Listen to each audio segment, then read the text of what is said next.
How to connect VZX to your Android device wirelessly.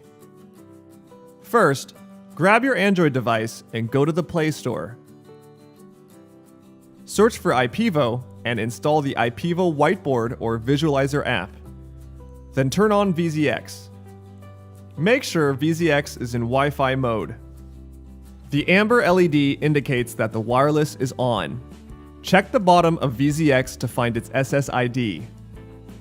Then, go to the Settings, Wi-Fi, and select the SSID.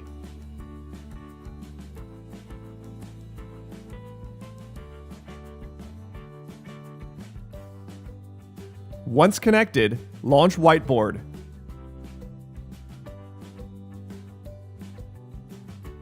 Select the .cam icon, or launch Visualizer, which will automatically connect to VZX. You are now wirelessly connected to VZX.